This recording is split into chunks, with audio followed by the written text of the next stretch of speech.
जय श्री राम दोस्तों, अब हम करेंगे सैंडविच थ्योरम। सैंडविच थ्योरम को आप जितना विजुलाइज करके समझोगे ना, उतना आपको समझ में आएगा, ठीक है। तो इसमें विजुलाइजेशन इंपॉर्टेंट है। तो सैंडविच थ्योरम होती क्या है बेसिकली, स्टेटमेंट में पढ़ देता हूँ पहले। इफ़ हमारे पास एक सीक्वेंस है जो कि इस सीक्वेंस से बड़ी है और इस सीक्वेंस से छोटी है, समझ रहे हो। ये मैंने वैल्यू नहीं ली है, ये भी सीक्वेंस है। तो एक सीक्वेंस से बड़ी और एक सीक्वेंस से छोटी, ठीक है। और हम एन हमारे पास जो नेचुरल नंबर से बिलोंग करता है, अगर हमारे पास ये जो सीक्वेंस है ये वाली और ये वाली, ये हमारे पास दोनों एक वैल्यू को कन्वर्ज करती है, सेम वैल्यू को। बात मान लो ये सीक्वेंस हमारे पास 0 को कन्वर्ज कर रही है और ये वाली सीक्वेंस भी 0 को कन्वर्ज कर रही है। तो जो हमारी जो मेन सीक्वेंस होगी AN, वो भी हमारे पास किसको कन्वर्ज करेगी, 0 को कन्वर्ज करेगी, ठीक है। तो इसका जो सैंडविच थ्योरम नाम है ना, वो पता है कैसे पढ़ा होगा। जैसे बात मान लो ये होता है कुछ सैंडविच टाइप का, ये होता है ब्रेड और इसके अंदर होता है हमारे पास कुछ जो मटेरियल होता है इसका, आलू वल्लू जो भी है, ठीक है। तो अगर आप इस पार्ट को खा रहे हो, ठीक है, और ये भी पार्ट खा रहे हो, तो ये वाला पार्ट तो ऑटोमेटिकली खा रहे हो ना आप, ठीक है। अगर आपके मुंह में ये वाला पार्ट जा रहा है, ये वाला पार्ट जा रहा है, तो ये वाला पार्ट तो ऑटोमेटिकली जाएगा। उसी तरह से अगर ये वाली सीक्वेंस हमारे पास एल को कन्वर्ज कर रही है और ये वाली सीक्वेंस ये भी सीक्वेंस एल को कन्वर्ज कर रही है, तो इन दोनों की जो बीच सीक्वेंस है वो भी तो एल को ही कन्वर्ज करेगी ना, ठीक है। तो हमें बेसिकली ये जो सैंडविच थ्योरम में यूज़ कैसे होती है, अगर हमारे पास कोई सीक्वेंस दे रखी AN, ठीक है। अगर हमारे पास इस सीक्वेंस को हमें शो करना है कि ये कन्वर्जेंट सीक्वेंस है टूवर्ड्स L, ठीक है। तो हमें क्या करना पड़ेगा, पहले तो हम कन्वर्जेंट सीक्वेंस की डेफिनेशन यूज़ करेंगे AN माइनस L, जो हमारे पास छोटा होना चाहिए एप्सिलॉन से, ठीक है। फॉर ऑल हमारे को n डिफाइन करना होता है, n is greater than equal to m, और m को हमें बताना होता है कि m हमारे पास कहाँ आ रहा है, ठीक है।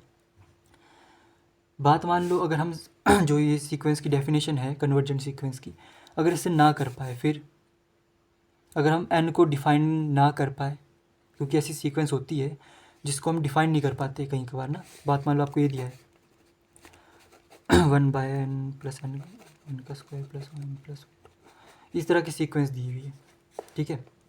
तो इसको हम कन्वर्जेंट तो प्रूव कर लेंगे, बट जो हमारे पास ये डिफ़ाइन करने का है कि n को डिफ़ाइन करो कि n हमारे पास आ कहाँ रहा है, तो उसमें आप यहाँ पे कर नहीं पाओगे, ठीक है। इसलिए हमारे पास ये सैंडविच थ्योरम होती है। तो जब भी हमारे पास डेफिनेशन से नहीं हो पाता ना, तब हम सैंडविच थ्योरम का यूज़ करते हैं।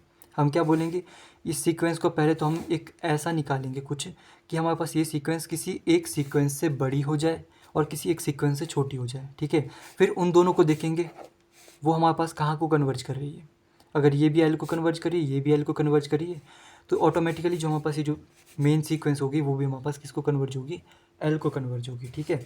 तो इसको हम बोलते हैं सैंडविच थ्योरम। अब इसके क्वेश्चन आंसर भी है, तो उससे पहले हम एक दो स्टेटमेंट और समझ लेते हैं। तो अगर हमें किसी सीक्वेंस को प्रूव करना है कि वो हमारे पास 0 को कन्वर्ज कर रही है, तो हम क्या करेंगे, AN plus 1 divided by AN करेंगे, और limit n tends to infinity पे हमारे पास जो भी वैल्यू आएगी, वो अगर हमारे पास उसका जो मॉडुलस है वो 1 से छोटा आ रहा है, जस्ट समझ लो जो भी मैं बोल रहा हूँ, ठीक है। वो अगर हमारे पास 1 से छोटा आ रहा है तो वो हमारे पास 0 को कन्वर्ज करेगा। सेम अगर हमारे पास 1 से बड़ा आ गया, वो जो लिमिट है इसकी जो वैल्यू है वो 1 से बड़ी आ गई, ठीक है, तो हमारे पास प्लस इन्फिनिटी को अप्रोच करेगी। याद रख लो इस तरह से कि अगर हमारे पास 1 से छोटा है तो 0 को, ठीक है ना, 1 से छोटा मतलब 0 की तरफ, और 1 से बड़ा मतलब इन्फिनिटी की तरफ, बाकी सेम ही है। यहाँ पे ये याद रखना, इसमें हम मॉडुलस ऑफ एल लेते हैं, इसमें हम सिंपल एल लेते हैं, ठीक है। तो दोबारा बता देता हूँ ये दोनों स्टेटमेंट क्या है। अगर हमारे पास किसी सीक्वेंस को हमें 0 को कन्वर्ज कराना है, ठीक है, तो हम क्या करेंगे, limit n tends to infinity AN plus 1 divided by AN करेंगे। तो जो वैल्यू आएगी उसका मॉडुलस हमारे पास 1 से छोटा होना चाहिए, ठीक है। अगर प्लस इन्फिनिटी को अप्रोच कराना है तो हम बोलेंगे ये जो हमारे पास वैल्यू आएगी ये हमारे पास 1 से बड़ी आनी चाहिए, ठीक है। तो इसके पहले क्वेश्चन आंसर करके देखते हैं। क्वेश्चन नंबर 8 में क्या बोला है, show that limit n tends to infinity, ये हमारे पास एक सीक्वेंस की nth टर्म है और ये हमारे पास उसकी लिमिट है। तो बोला ये जो हमारे पास सीक्वेंस है ये 0 को कन्वर्ज कर रही है, ये हमें शो करना है, ठीक है। तो सबसे पहला स्टेप हमारे पास वही रहेगा डेफिनेशन से, ठीक है। अगर हमारे पास कन्वर्जेंट सीक्वेंस की बात आती है तो उसकी डेफिनेशन किस तरह से होती है, इसका जो लिमिट पॉइंट होता है और जो सीक्वेंस होती है उनका डिफरेंस हमारे पास बहुत छोटा होना चाहिए, एप्सिलॉन से भी छोटा, ठीक है। तो जो सीक्वेंस है इसका और माइनस अगर 0 करेंगे तो यही आ जाएगी वैल्यू। और n टेंड्स टू इन्फिनिटी पे जब हम यहाँ पे वैल्यू रखेंगे ना, यहाँ पे 1/इन्फिनिटी, ये 0 हो जाएगा, 1 यहाँ पे भी 0 हो जाएगा, ये भी 0 हो जाएगा, टोटल 0 हो जाएगा। मतलब ये जो वैल्यू होगी वो 0 आ जाएगी, मतलब अप्रॉक्स 0, जो कि हमारे पास एप्सिलॉन से छोटी है। ठीक है, तो ये हो जाएगा, इतना हो जाएगा। बट जब हम बात करेंगे n को डिफ़ाइन करने की, तो हम यहाँ पे फंस जाएंगे, n को हम डिफ़ाइन नहीं कर पाएंगे। ठीक है, तो फिर हमारे पास कन्वर्जेंट सीक्वेंसेस की डेफिनेशन से तो नहीं हुआ, फिर हम क्या करेंगे, फिर हम बढ़ते आगे सैंडविच थ्योरम की तरफ।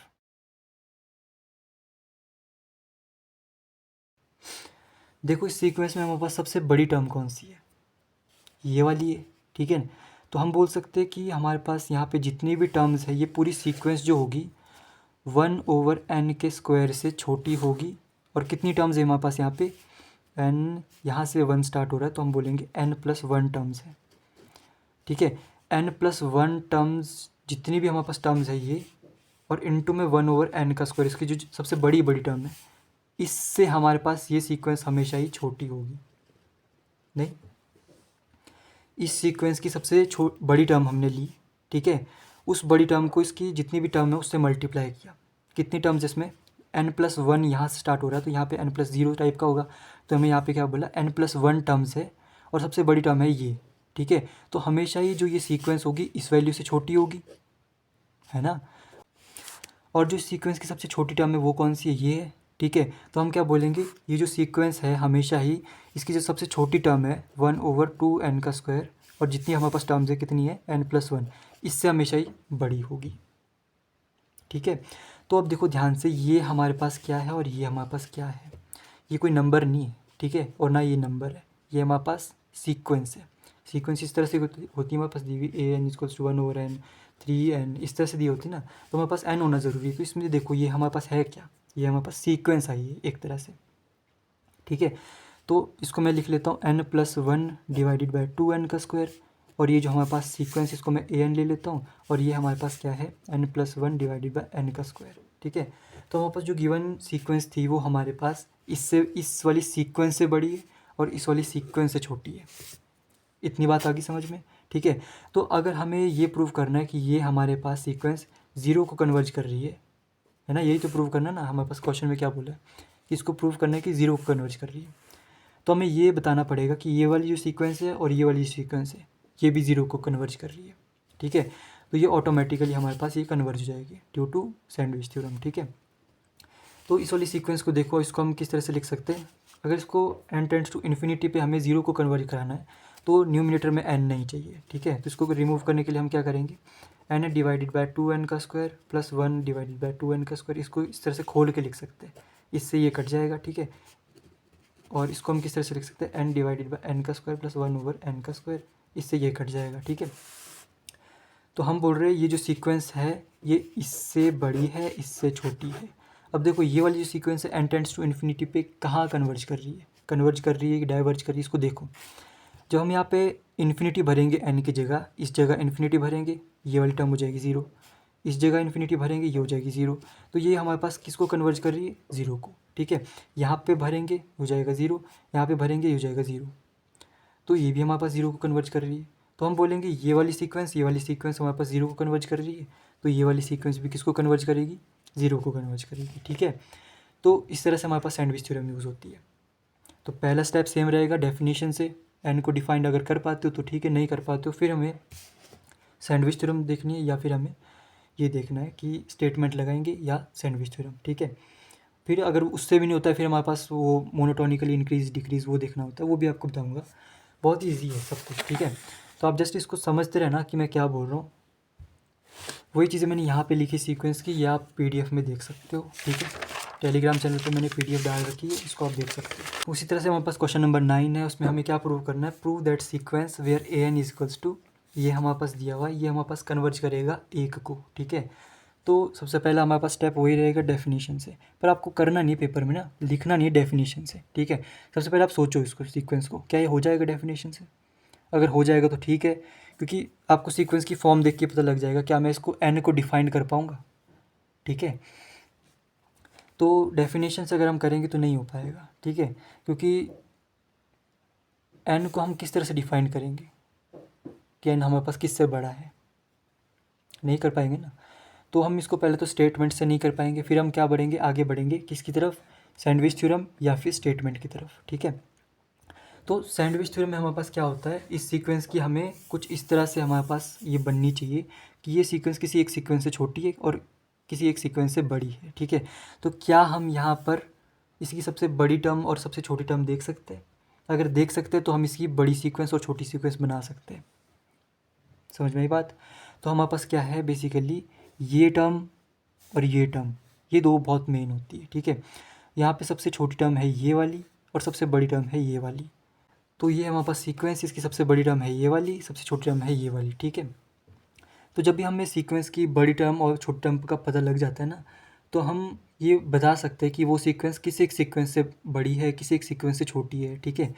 तो देखो ये वाली जो सीक्वेंस होगी an, ये हमेशा ही छोटी होगी किससे, इस वाली बड़ी टर्म से, 1/√n का स्क्वायर प्लस 1 इनटू में जितनी नंबर ऑफ टर्म्स है, कितनी नंबर ऑफ टर्म्स है, n, ठीक है। क्योंकि यहाँ n+1 से स्टार्ट हो रहा है, मतलब 1 यहाँ पे आ रहा है तो हम इसको n लिखेंगे, ठीक है।